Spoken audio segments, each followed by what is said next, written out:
Want to patent your invention? The chance is near. You've given it heart. Now get it in gear.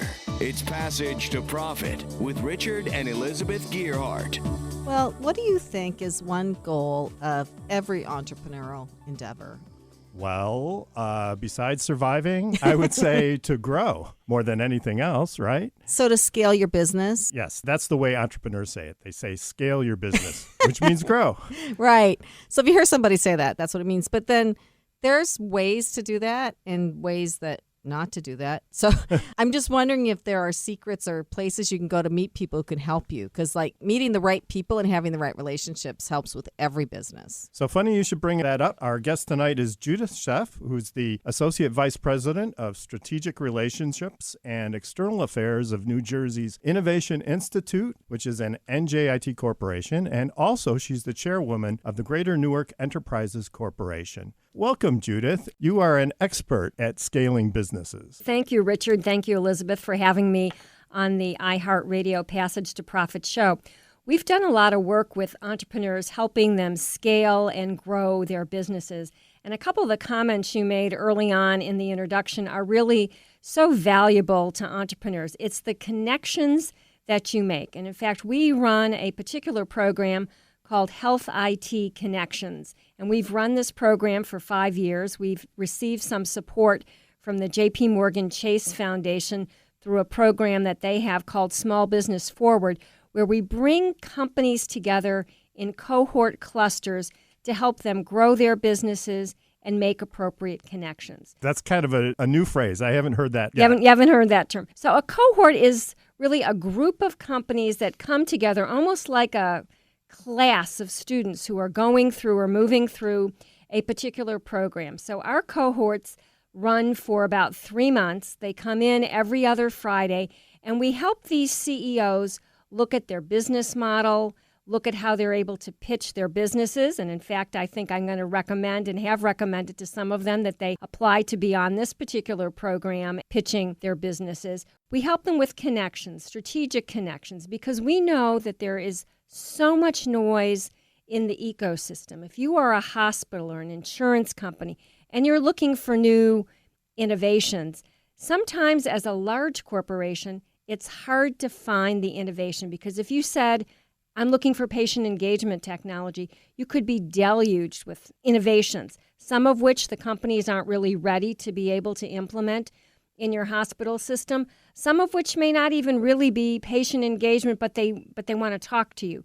And so part of what we do is help filter, and another word we like to use, Richard and Elizabeth, is the word curate. We're able to curate the entrepreneurs, almost like curation at a museum, so that when the large corporates are looking for these innovations, we can give them companies that we think are really best going to match their needs. That's a fantastic program. It's really great that you're connecting entrepreneurs with innovation to companies that are seeking innovation. So how long has NJIT been doing this type of program? Is it relatively new? So this particular program, Health IT Connections, is a 5-year-old program, but NJIT has been working with entrepreneurs for 30 years. NJIT established the state's, New Jersey's, oldest and largest tech and life sciences incubator, the Enterprise Development Center, 30 years ago. And we knew that by bringing entrepreneurs together, having them sit together in physical space where they could collide with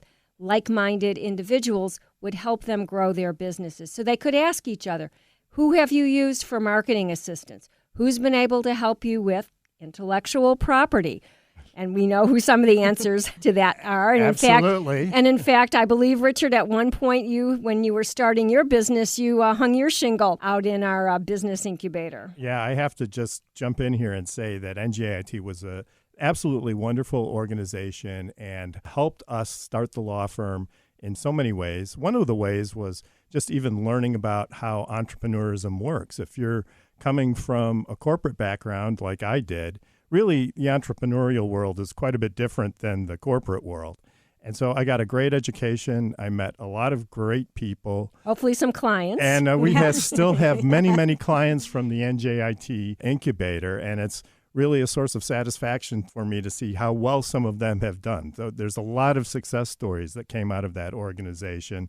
And a lot of our clients have been successful too. So it really did help give Gearhart Law a great boost and a great step forward. So there's a success story. Yeah, absolutely. And in fact, the NJIT Incubator is itself undergoing a transformation. We have rebranded it as an organization called VentureLink, and we're putting some additional funding into the actual physical facilities to make some modernization so that our main conference room, which you may recall was up on the 4th floor, we're going to actually get that finally down to the 1st floor and do some other wonderful things at the facility. We also have a lot of students who are now really interested, students and faculty who are very much interested in starting up businesses, and we've got some new programs that the university and NJI are able to do to help students and faculty bring forward these commercialization ideas that they have. So, Judith, if I'm on the outside and I haven't gone to NJIT and maybe I haven't even met you,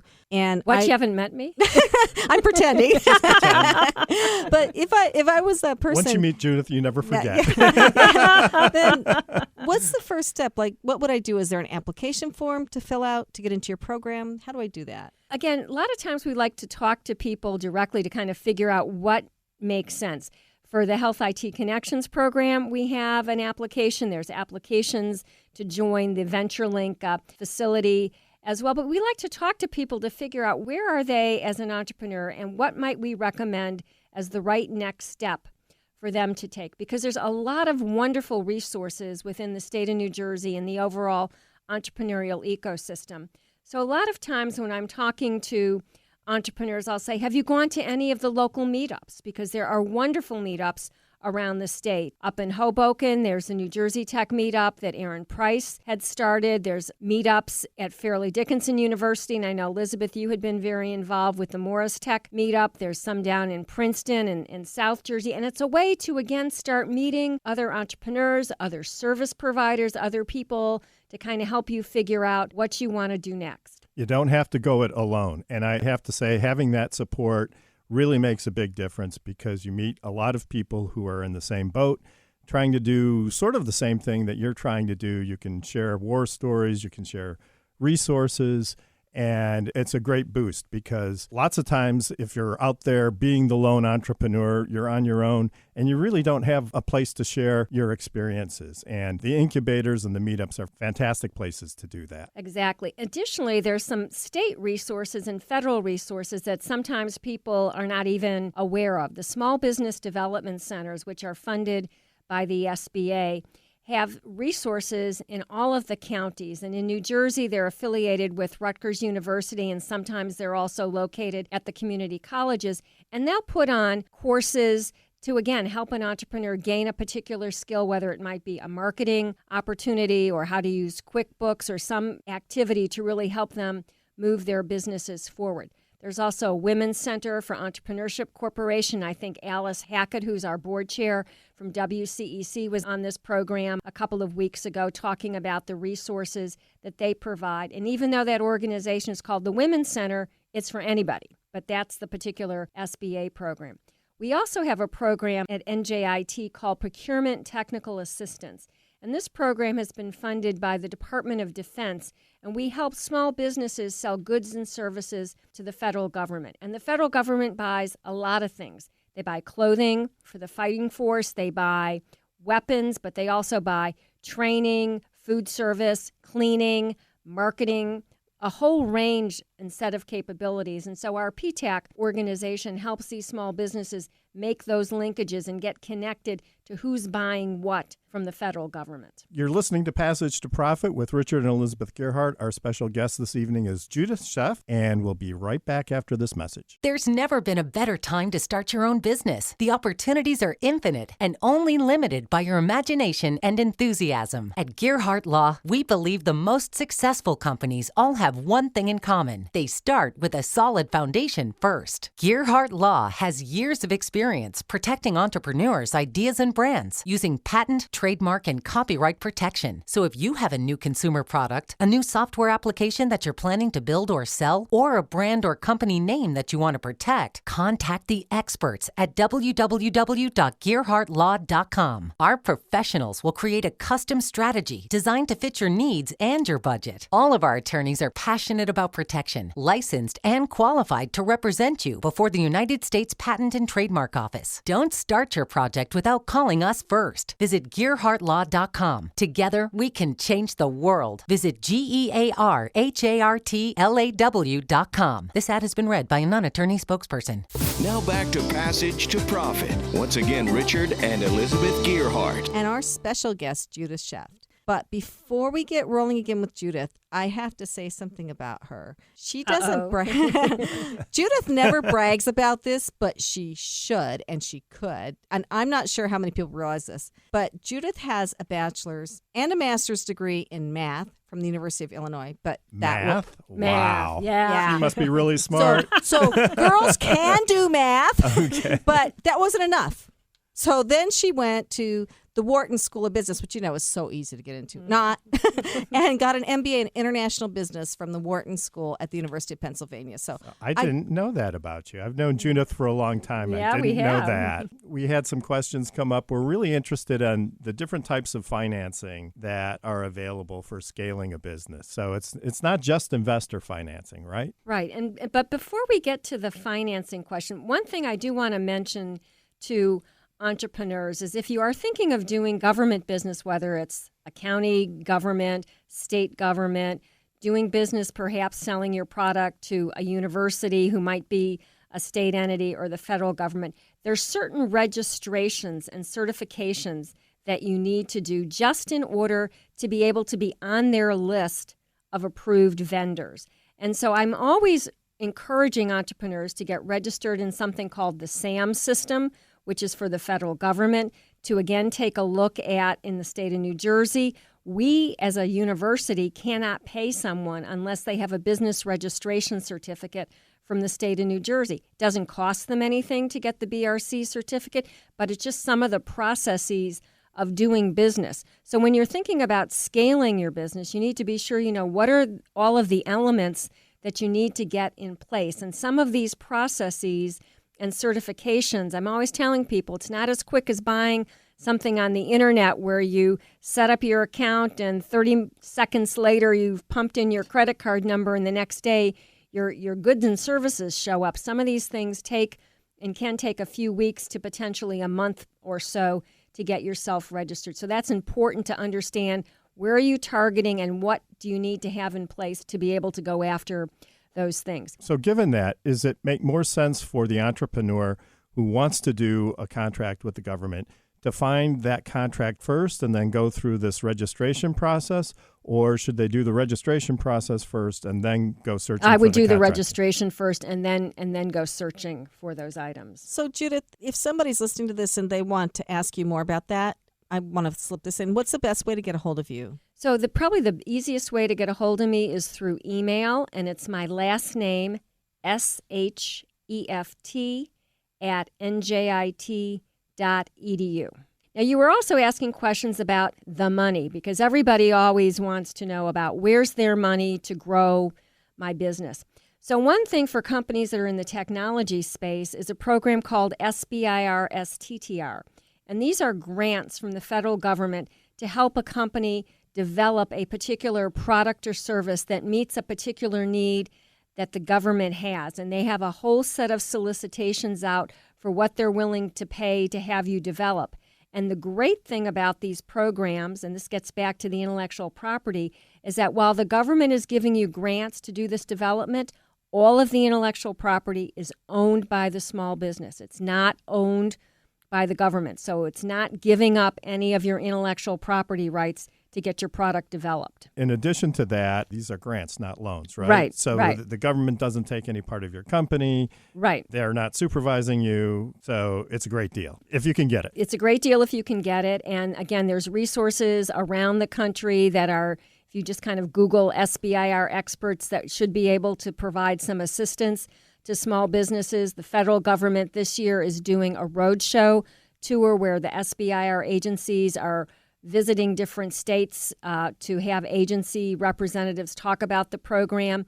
In New Jersey on September 18th, it's going to be held at one of the Rutgers University locations. If you just Google SBIR Roadshow, you can find the New Jersey information. Wow. I would encourage anybody who's starting a business and wants some money and really wants to know what people want to buy, too, because they kind of give you guidance on what you should be making, right? Yes, certainly in terms of what the federal government is looking to buy. And remember, the federal government is everything from military to veterans administrations to schools. So Department of Agriculture, Environmental Protection, so it covers a wide swath of activity. But people are sometimes also very interested in, I need cash. And I need it now. Yes. I know that feeling. When the bills come in. So there's a number of organizations in New Jersey that are able to help businesses get access to funding. As you mentioned in the introduction, I'm the chairwoman of an organization called Greater Newark Enterprise Corporation, and it's essentially a micro-loan organization which will provide funding to small businesses up to about $50,000, and we connect them not only to ourselves but to then some of the local banks who might be able to add in additional funding. And one of the great things about GNEC is it's not just giving you loans, it's also providing technical assistance, because we know if we don't help the entrepreneur with some of the skills that they need to be successful, they're not going to necessarily be successful in paying the loans back to us. And so we, as essentially a community development fund, CDFI, need to get the funds repaid back in order to roll them into other projects. And so technical assistance kind of goes hand in hand with what we do at GNEC. Do they have to report to you on a regular basis about what they're doing with the money? I mean, they can't just take it and have a big party in Cancun. Right. There are reports that they need to provide, and there needs to be a payback schedule that's agreed upon at the start of the project. We have a loan review committee that looks at the application very much as if you were applying to a bank as well. What kind of criteria are used by your organization to select the projects? So again, we're going to look at what exactly is the entrepreneur doing. We have a mission to try to help promote community activities, low, moderate income entrepreneurs, as well as trying to ensure that as we look at the loan application, that they've got the ability to repay it, that we think that the market that they're going after is something that they're going to be able to repay, and that if, unfortunately, they run into trouble, what are the assets that we'll be able to get a hold of, should they not necessarily be successful. As I said, these are not huge amounts of money. $50,000 isn't going to be perhaps as much as you need for some of the things that you need to do, which is then why entrepreneurs are going to look to other potential resources within the state, whether it's angel investors or venture capitalists who might fund a piece of their business. So what are the differences between angel investors and venture capitalists? So an angel investor is really an individual who is investing his or her own money in a business and getting a piece of equity in return. A venture capitalist is generally someone who's investing other people's money into investment opportunities, and the venture capitalist make some of their money by getting a return off of what the investment provides back to the investors. Typically, you might think that angel investors come in earlier and then a venture capitalist will come in a little bit later. So, Judith, what are these investors looking for when somebody's giving their presentation? What kind of makes them say, okay, I will invest in that person? Really, what any investor wants to know is, am I going to get my money back? Which means they want to understand not how wonderful the technology is, because we're going to assume that the technology you've got works. They want to know, is there a big enough market out there?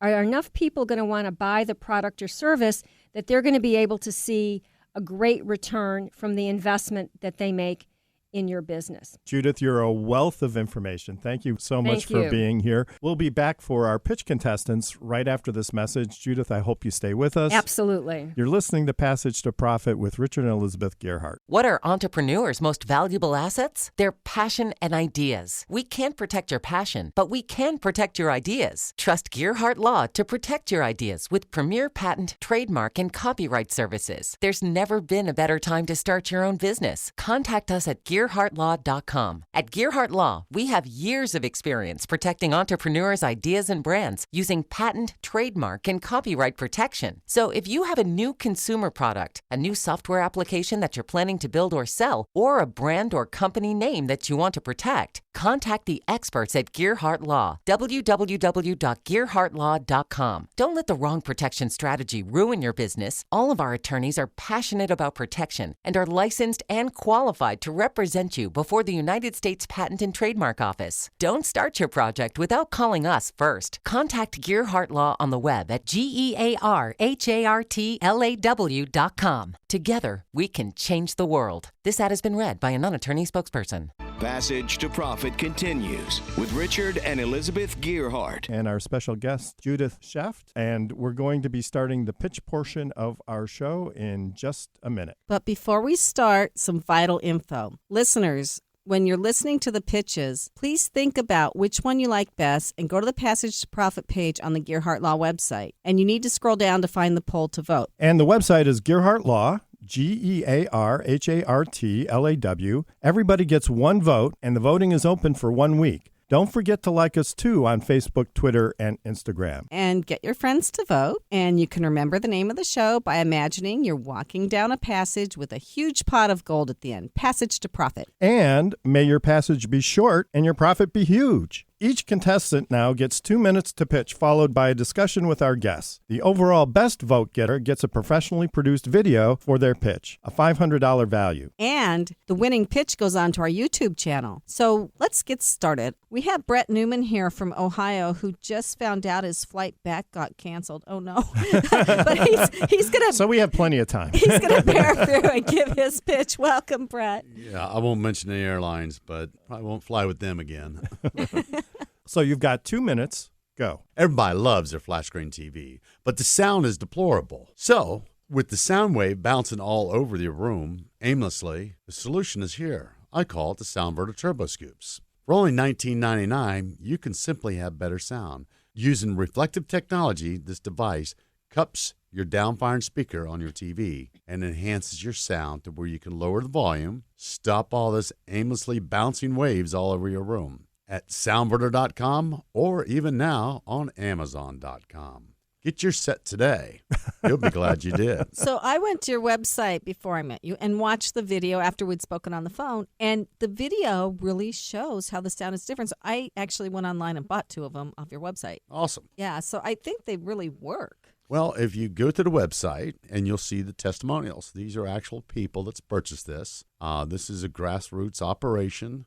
I'm an American vet. Everyone says need to bring that up. And even the Amazon has really awesome reviews. So Judith has a question. Yeah, I wanted to ask, because one of the things that's frequently important is where's your product manufactured? Olin Plastics, Canal Winchester, Ohio. So it's a U.S.-made product, and the CEO of the business is a veteran. So there may be some resources that are specifically targeted towards veteran entrepreneurs, and certainly there's a market for products that are made in the U.S. Awesome. Yeah, the even the mold base, what they call mold base, because this is an injected molded product, was created and built, machined here in the United States. That's fabulous. So why did you pick the U.S. over some other country? I just wanted, and I've heard it time and time again, China, Korea, whatever.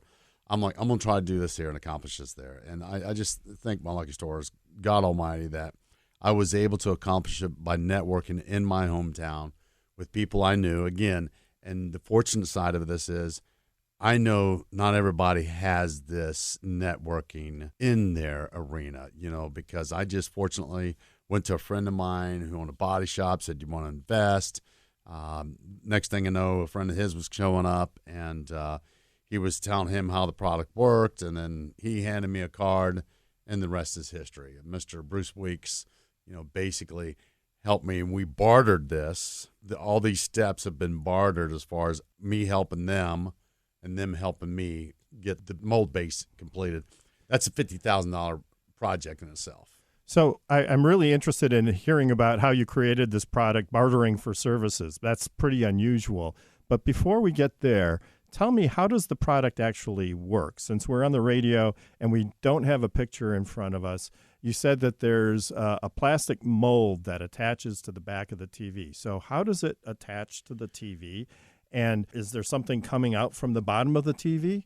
Absolutely. And plain and simple, and everyone's probably done this one time or another and seen it on YouTube or whatever, where someone takes a bowl, takes a phone, turns on their music, and sticks it in the bowl.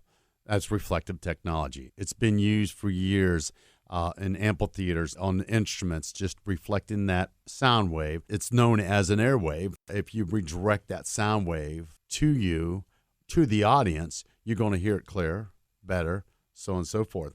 So the majority of your flat screen TVs have what they call a down-firing speaker. What this means is the speaker is on the very bottom side of your TV facing the ground. So what does the product look like then? Basically a cup shape. It has a vertical and horizontal tab that can be mounted because the TV manufacturers vary on where their speaker placement is.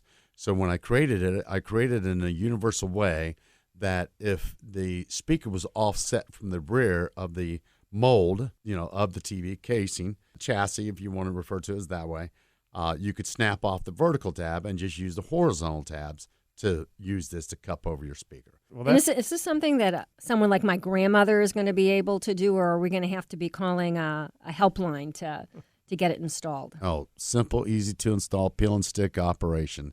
I went with that just to make it easy for anybody to install. And, of course, keep costs down because I could have come up with some fancy clamp ideas and this, that, and the other. And I thought, if it's going to sell to the masses, got to keep it cheap.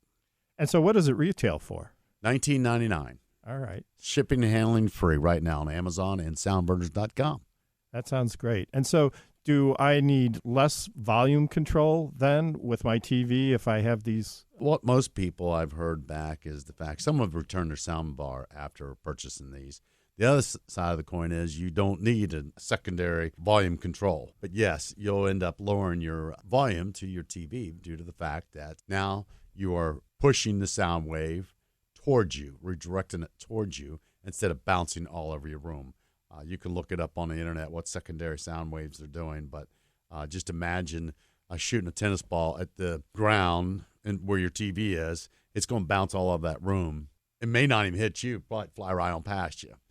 So do you think the clarity improvement, because that's really what I saw or heard, on your website, and that was surprising because you're not distorting the sound by bouncing off different things and maybe a little bit of the wave gets diffused into the sofa or what, Absolutely. Not only is it getting distorted, it's getting diffused. You got carpet, that's a diffusion. That absorbs the sound wave and just eats it up. You got your deflection taking place, okay? And then with all that taking place, what we naturally do is crank up the volume. Yes, we and do. we annoy everybody so that we can hear it clearly or hear what was that they said. So yes, once these are put on TV, all that goes away, and you'll find yourself lowering the volume. My son one day said, I have the volume set at 4, listening to it at 10 feet away, Dad. Wow. Now, of course, ear health helps too. But I used to listen to my volume in my TV at anywhere from 30 to 60 to hear what was being said, to hear the dialogue. I now listen to it at the volume level. And again, 55-inch screen TV, 10 feet away. I'm at 8 in the volume level and have to bring it down to 6 when a commercial comes on, or I'll mute it. Because it seems too loud. If you could invent something that mutes commercials automatically and turns it, you would become a billionaire. I just want to, for your next product line. That's what I'm going to work on. I think I saw on your website, too, that you don't lose as much sound through the back. So, like, if you're living in an apartment, right, the person on the other side of the wall doesn't get as much noise. I've had customers respond that had TVs there in their living room, and right behind the living room is their bedroom wall. Or the bedroom, and their bed's back there. And they said when they installed them, they noticed that they wasn't disturbed by the sound because they were able to lower the sound, and the sound wave was not reverberating inside that bedroom. How's sales been? Sales have been good. I've sold over $30,000 in volume. That's great. I am working on, I have a little radio commercial I brought with me on my little flash drive and kind of what I just said to you basically goes, we all love our flat screen TVs, but the sound is deplorable, But now the solution is here, Turbo Scoops. And it's very economical. I confess, I have a treadmill and I put it in front of the TV, and with the treadmill running, it's really hard to hear the television. I have to turn the volume way up, and I've tried things like headphones, and I think about getting speakers. I'm going to get a pair of these. No, I already bought you a pair. Is that what you Yes. got them from? She's got you. Yeah. You I are got so one for the awesome. main room and one for the basement workout room. That's fantastic. So I'll try them. We'll have you Awesome. back for a testimonial. Sounds And good. I'll fly my own plane next time. I just had a question. You're building this. Do you want to keep it or do you want to sell it eventually? Everything in the United States is for sale, including this. The right price will buy anything. So you have a patent on this, right? It is patented. I have the utility patent on it, and the design patent is That's great. completed here in the next, should be approved, and I should be hearing something back this summer. And you were telling us before the show that you had submitted your idea to a big box store. Tell us what happened there. Well, that's what people need to be leery about this, and I'm sure a lot of inventors are leery about talking about their idea to someone else, figuring someone will take off with it. I'll give you a long story short. I had coming up just throwing names out. Soundverter was a name when I was creating this, I wanted to create everything. And the name even was created by me, Soundverter. And I'd looked up, verter was to pour out. Sound is, sound we know is sound. So it sounded appropriate for me. So anyhow, with that in mind, I had bought other domains. Soundscoops was one of them, .com. Well, before a year went by, I come across this box store saying, bring your box or your idea to the managers of the store, and they like it, and they put it on the shelves. Then maybe we can take you nationwide. Well, I approached that, and my mistake was not bringing an NDA with me, which is a non-disclosure agreement. So lesson to those listeners who are out shopping their products around, get an NDA with whoever you speak with. Yes. So anyhow, long story short, the gentleman was supposed to get back with me, take it home, put it on his TV, get back with a couple of days. These are prototypes, and this was just in the very beginning. The patent was actually in the pending process. And the 3 weeks went by. I never heard back from this guy. Went back. He lost him, couldn't find him, blah, blah, blah.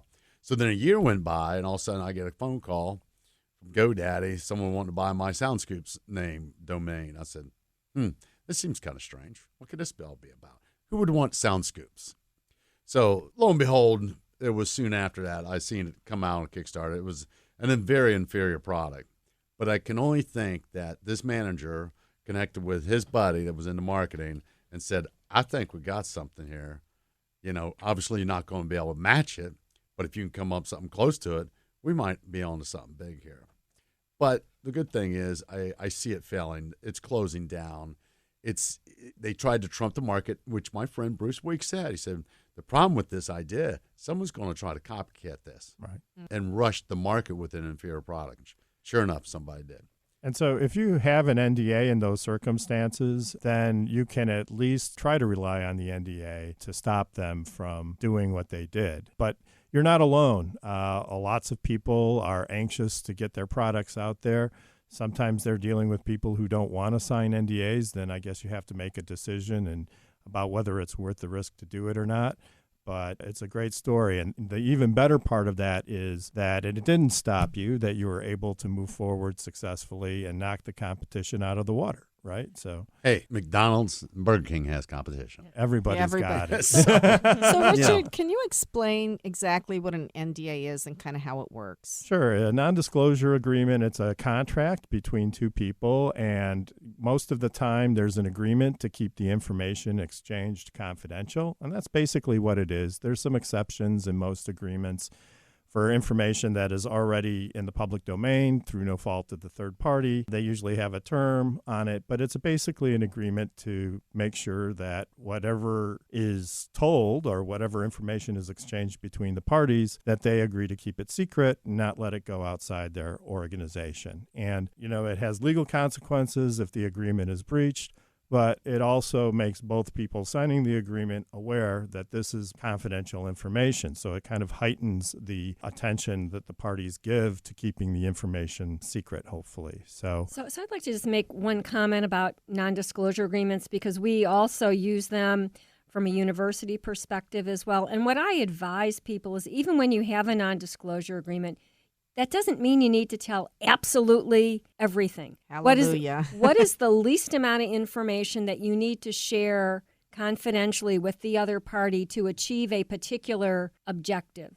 Because you don't yet know that you're getting married. You don't yet know that potentially you're going to be doing a joint sales agreement or a joint development agreement. So exchange the least amount of information necessary to get to that decision point. That's great advice, and I couldn't agree more. I think an NDA can help protect the information, but if you don't tell them the information in the first place, they don't know it, and that can sometimes be the safest way to go. So, And I think that people sometimes call these other things like a secrecy agreement or a confidentiality agreement.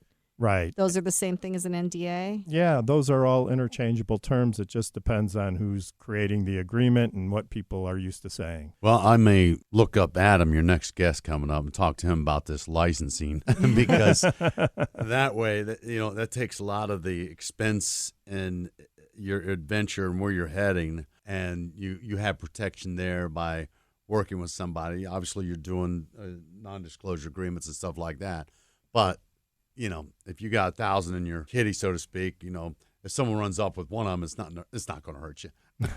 So if you sell this and you're done with it, let's say, what's your next step? You going to invent something else? Oh, yeah, I've got a slew of them in my stocking, so to speak. Just don't divulge them yet on the radio. I won't. And I'll tell you a funny thing. I was working with some guys the other day, and I seen in this invention, someone bought it for me. I tried it out, said, that's kind of cool, but I could come up with something better for that, and said something to the guy. He says, I like that idea, Brett.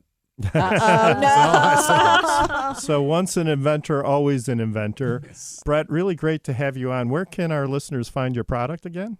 Be soundverter.com or amazon.com, and TV sound enhancer, TV sound reflector, soundbar alternative. That sounds great. Thanks so much for being on the show. We really appreciate your story, and we wish you all the success. So you're listening to Passage to Profit. If you've just tuned in, we'll be right back with our second pitch right after this message. Hi, I'm Lisa Askley's the inventress, founder, CEO, and president of Inventing A to Z. I've been inventing products for over 38 years. Hundreds of products later and dozens of patents. I help people develop products and put them on the market from concept to fruition. I bring them to some of the top shopping networks in the world: QVC, HSN, eVine Live, and retail stores. Have you ever said to yourself, someone should invent that thing? Well, I say, why not? Make it you. If you want to know how to develop a product from concept to fruition the right way, contact me, Lisa Askley's the inventress. Go to inventingatoz.com, inventingatoz.com. Email me, lisa@inventingatoz.com. Treat yourself to a day chock full of networking, education, music, shopping, and fun. Go to my website, inventingatoz.com. Now back to Passage to Profit. Once again, Richard and Elizabeth Gearhart. Welcome back, listeners. We're at the second pitch of the evening, and joining us now is Adam Berg with Results Through Focus. Adam, you have 2 minutes. Go. Hello, everyone. It's a pleasure to be here on iHeartRadio's Passage to Profit. I'm Adam Berg, the author of Sales Decoded, a book, and host of Sales Decoded Live, a sales and effort coaching seminar. Sales Decoded is unlike any other book on sales that anyone has ever seen because it's based on real-time examination of conversations that you have with people that you're selling to. It's based for everybody because everyone sells everything to everyone all the time, whether they know it or not. I made my first sale when I was 12 years old, loved it, and never looked back. I've been in the sales business one way or the other all my life, and decided that I would write this book based on the school of hard knocks. Everything that's in Sales Decoded can't be found anywhere else because it comes directly from me. The Sales Decoded Live seminar and effort coaching is based on an inspiration I saw on television when on a sports show a coach said he could not coach effort. He could coach talent and he could coach skills, but he could not coach effort. And I took silent note of that and said, well, I've been working in sales all my life, and I know I can coach effort because everyone sells to everybody all the time. The seminar is based on the book itself. The book is based into 5 sections, the things that you hear in the 5 sections of sales, which is cold calling, prospecting, getting the meeting, negotiating, and closing. And the 4 sections of the seminar are perspective, basics, what does it mean when, and tradecraft. The book is copywritten and currently under representation by a well-known literary agent. If you'd like to learn more about the book, contact me through my email. And if you'd like me to come speak to you personally about your sales efforts, your company, or your group, you can reach me at resultstf@gmail.com. The name of my company is Results Through Focus, LLC, and the email is resultstf@gmail.com. I am also on LinkedIn under Adam Berg. So, Adam, I have a question. Where are your seminars? Do you go in person? Are they online? I go in person. And where do you hold them then? I have done one. I just got this started, so this is very opportune to be with you kind folks on the iHeartRadio's Passage to Profit radio show. I just completed my first engagement at the Metro North Y in Wayne, New Jersey, and based on that success, I was able to book another presentation at the Fair Lawn, New Jersey Library on October 2nd. I am also soliciting major cruise lines to be an enrichment guest, and have also solicited businesses in the area that I know have sales forces. Is there a particular industry sector that you think your techniques are most appropriate for, or does it work for whether you're selling to a consumer in a department store, someone who's buying an automobile, or a business-to-business transaction? Excellent question, and I'll start with my first thought when I wrote this book. It's for junior salespeople, ideally working in a bullpen, that are engaged in selling for financial services, telemarketing, which I've also done. I've done that at night, and for people who want to hone their sales skills getting right out of the box when they are engaged in sales, they don't know a lot about it, and they're going to hear 10 things 9 times out of 10 in these 5 sections. So each section of the book deals with things that you're going to hear from people like, I don't have enough money, let me run it up the flagpole, all the euphemisms and pedantic talk that people use to either deflect or get you off the phone. But on thorough examination of this book after it was done and submitted and accepted by my agent, it's also for consummate pros, people who have been at sales forever, because any consummate pro in sports or in the performing arts will tell you that they go back to 101, acting 101, training camp 101, and they relive their skills. They have to hone them all the time. And if you're doing any kind of sport, you always go back to the basics. I happen to be a fencer, and I always have to practice my footwork because everything starts with footwork. Also, finally, to answer that question, you're never as smart as you think you are. Always go back to the basics.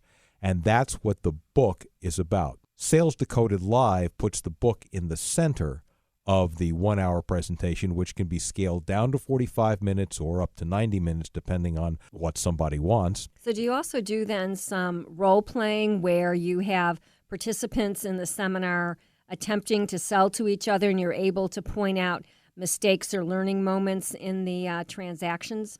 No, I hate that. It interrupts. Okay. Judith, Tell us how you really feel. Mr. Berg, yes, please beat around the bush. The reason for that is I have been in every kind of brainstorming meeting you can possibly shake a stick at. I have done role-playing, and the problem with role-playing is that people are not acting in situ. They are acting for the acting. You're not really getting the results that you want. They're very self-conscious, and I don't believe in role-playing at all. When you're on the line, when everything is on the line and you're on that phone with that person, there is no time for role-playing. There are no second takes. You can't do it over. That person's going to ask you a question, and you're going to have just a couple of seconds to react. So role-playing is something I don't engage in, and I like people to learn on their own time anyway. I'm happy to come and discuss anything that's on their mind, But role-playing is a way of actually avoiding the real issues. I think a good entrepreneur has to have at least some small piece of sales skills, and I think they do even better if they have better sales skills. So what are a few tips that you could give to entrepreneurs who maybe aren't professional salespeople, but they do have to convince an awful lot of people of an awful lot of things a lot of the time? Happy to answer that question with the obvious. First, speak slowly. When people are selling, they believe they're not worth anything, and I'll get to that point later on. But speak slowly. One of the best ways to learn how to speak slowly is to listen to national public radio. In fact, there's a thing called NPR Speak. Or Passage to Profit. Or Passage to Profit. And people who are professional communicators on media speak at about 66% speed of normal speech. In fact, you're listening to it now. And the reason for that is your tongue, your mouth, and your jaw and your lips can't get around the words in verbal communication on the phone unless you give them time to get around. For anybody who golfs, you know you're told not to swing fast. It's not how fast you speak, it's how well you speak. That's the first thing. The second thing is get right to the point. Tell the person what you want and how much you want it for. And the third thing is never waste their time. Those are great tips. Yeah, what are you selling? I might buy it. Well, right now I think it's seminars. Yeah, seminars. I should probably do that. Right now, I'm selling me. Yeah. Okay. But let's get back to your seminars then, because they do mirror the book. You said they're an hour and a half long? No, it can be 45 minutes to an hour and a half. Easily fits into somebody's day. Absolutely. And then what day of the week is it? It can be, please, somebody email me and ask me to come do my seminar, and I will fit it into your schedule. Oh, because you're such a good salesman. Well, and that's what you have to do, right? You know who was a great salesman? I'll tell you. Richard Nixon was a great salesman. He said something I always live by, which is, if I ask and they say no, I never ask again. So if somebody wants me to be someplace, unless there's some absolute reason I can't be there, I say yes. In fact, that's one of the things, that's how you get a meeting in my section on how to get the meeting. If somebody needs you to be at a certain spot on a certain day at a certain time, just say yes. And if you wanted to get a meeting and people were reluctant to give you a time, say, it's not going to cost you anything to see me or talk to me. If you could open the door and I could be right there, what time and what day would it be? And they would say, well, Mr. Berg, could you be here at 10 o'clock on Tuesday? Yes, I can. Now they have no reason to say no. And back to your other point, never give somebody a reason to say no. Your first answer is always the honest answer. So if you're not prepared to be compliant with your prospect or with your future customer, you will not make the sale. So these are things that I really have never heard about selling before, and I've listened to a lot of people talk about selling. This is very valuable information. So are you saying to me right now, let's say we wanted the law firm, 5 people in the law firm to go to your seminar, or you would even bring it and do it in the law firm for us for 45 minutes? You're looking at the seminar. It's all in my head. You can't read this anywhere. It's not online. It's not on YouTube. It's a PowerPoint presentation and me. And the PowerPoint presentation is written in such a way is that if you were simply to look at the slides, they would make no sense. I don't read the seminar. I don't read the PowerPoint. I am foreground. It is background. So you will see a series of disparate words or phrases up on each slide, and then I weave them together into a story. I can provide you with testimonials about my work where I'm an engaging and lively personality. I discuss things on a personal basis to put things in perspective to people. And that's another thing. In any of the sales books, and I've read countless of them and been to workshops, I've been to everything, nobody ever puts sales in perspective. And while binocular vision puts things in perspective all the time, perspective as an intellectual pursuit is only about 700 years old. I go into my sales seminar in the perspective section, naturally, and it's the difference between medieval art and art after the Middle Ages, in that artists of the Renaissance were able to create perspective by focusing a point in space and then drawing lines at disciplined angles from it, and you could make something that looked like it would look like in real life. If you look at medieval art, everything is very flat. If you look at Renaissance art, everything is in perspective. All you have to do is look at the top of the Sistine Chapel, and you will see the best example of perspective, in my opinion, in art history. So I'd like to make a comment on the 3 points that you mentioned. I think when we were talking earlier about entrepreneurs looking for money, some of these kinds of comments are also very relevant. As an entrepreneur, when you're talking to investors, you want to speak slowly so they can understand what's the product, the service, what is it that you're doing. Get to the point. Don't beat around the bush with a lot of extraneous details, and don't waste the investor's time. So I think your advice works for people who are selling their businesses to people who they're hoping to get investments from as well. Unfortunately, we have come to the end of time. This is intriguing, like very intriguing. Thank you. So let's say again, it's results. Results, TF, so that's the letter T as in Tom, the letter F as in Frank, at gmail.com. If you'd like to contact me about the book and the way to reach my agent, please contact me there about that. Or if you'd like to discuss Sales Decoded Live, contact me there. Okay, and you're on LinkedIn too. Yes, Adam Berg on LinkedIn. Okay, well, thank you, Adam. A pleasure. Thank you very much, Richard. Thank you very much, Elizabeth. It's been a pleasure being here on iHeartRadio's Passage to Profit. On WR 710 with Richard and Elizabeth Gearhart, our special guest, Judith Sheft, and we're going to break. There's never been a better time to start your own business. The opportunities are infinite and only limited by your imagination and enthusiasm. At Gearhart Law, we believe the most successful companies all have one thing in common. They start with a solid foundation first. Gearhart Law has years of experience protecting entrepreneurs' ideas and brands using patent, trademark, and copyright protection. So if you have a new consumer product, a new software application that you're planning to build or sell, or a brand or company name that you want to protect, contact the experts at www.gearhartlaw.com. Our professionals will create a custom strategy designed to fit your needs and your budget. All of our attorneys are passionate about protection, licensed and qualified to represent you before the United States Patent and Trademark Office. Don't start your project without calling us first. Visit GearhartLaw.com. Together, we can change the world. Visit GearhartLaw.com. This ad has been read by a non-attorney spokesperson.